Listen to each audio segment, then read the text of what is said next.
Bismillahirrahmanirrahim. Assalamualaikum warahmatullahi wabarakatuh.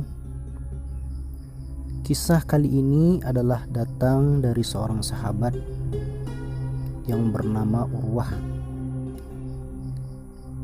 Kisah Urwah yang menjadikan salat sebagai obat bius saat diamputasi. Kisah putra sahabat terkemuka ini benar-benar luar biasa. Ujian sakit yang dialaminya layak dijadikan hikmah dan pelajaran berharga. Beliau adalah Urwah bin Zubair rahimahumullah, putra sahabat Nabi bernama Zubair bin Awwam radhiyallahu anhu. Ayahnya Zubair bin Awwam adalah pembela Rasulullah sallallahu alaihi wasallam dan termasuk satu dari 10 orang yang mendapat kabar gembira masuk surga. Urwah bin Zubair ini saudara Abdullah bin Zubair radhiyallahu anhu. Urwah tidak seberuntung kakaknya yang sempat melihat Nabi Muhammad sallallahu alaihi wasallam karena selisih umurnya sekitar 20 tahun. Beliau tidak berkesempatan bertemu dengan baginda Nabi yang mulia.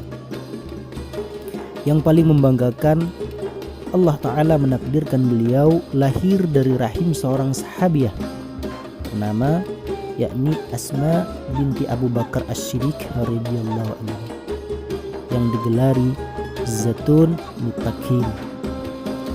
Urwah kecil dibesarkan dalam nuansa yang syarat dengan nilai-nilai ketakwaan, keilmuan dan akhlak yang mulia. Bibinya ialah Ummul Mukminin Aisyah, perempuan paling brilian dalam sejarah manusia. Kakeknya ialah Abu Bakar As-Siddiq radhiyallahu anhu, Khalifah Rasulullah dan sahabat karibnya dunia dan akhirat. Urwah bin Zubair termasuk salah seorang hafiz dan faqih dalam urusan agama. Beliau menghafal hadis dari ayahnya. Beliau dikenal rajin saum, bahkan tatkala ajal menjemput pun beliau dalam keadaan berpuasa. Beliau menghatamkan 1/4 Al-Quran setiap harinya, selalu bangun malam dan tak pernah meninggalkannya kecuali sekali saja, yaitu malam ketika kakinya harus diamputasi. Ketika itu, para tabib kewalahan mengobati kanker kulit yang dideritanya. Penyakit itu menjalar dari kaki sampai ke betis. Sedikit demi sedikit kakinya mulai membusuk. Mereka khawatir jika dibiarkan, pembusukan itu akan merebak ke seluruh kakinya, bahkan ke tubuh. Akhirnya, mereka memutuskan untuk memotong saja bagian yang membusuk tadi. Dengan lemah lembut, mereka menawarkan kepadanya agar mau meminum khamar supaya tidak kesakitan selama proses amputasi dilakukan. Namun, jawaban Urwah bin Zubair sangat mengejutkan.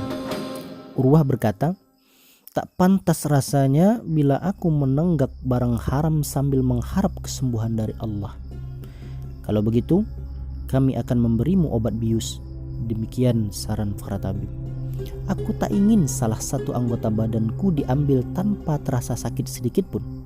Aku justru berharap pahala yang besar sakit itu," ujar Urwah. Sesaat kemudian, masuklah sejumlah orang yang tak dikenalnya. "Siapa mereka?" tanya Urwah. "Mereka orang-orang yang siap memegangimu, karena rasa sakitnya boleh jadi membuatmu tak sabar dan lepas kontrol," kata para tabib. "Kurasa kalian tak perlu melakukannya. Insya Allah aku sanggup mengendalikan diriku," kata Urwah meyakinkan. Dalam riwayat disebutkan bahwa Urwah akhirnya berkata kepada para tabib, "Jika memang tak ada cara lain, maka baiklah, aku akan sholat dan silakan tuan-tuan mengamputasiku." Ketika itu, akhirnya proses amputasi dilakukan. Mereka memotong kakinya pada bagian lutut, sedangkan Urwah diam dan tak merintih sedikit pun ketika itu. Beliau benar-benar tersibukkan oleh sholatnya, sampai-sampai gesekan-gesekan gerigi-gergaji itu seakan tak terasa baginya. Subhanallah. Usai pemotongan, para tabib menidihkan minyak zaitun dan menyiram bagian yang terpotong dengan minyak tadi.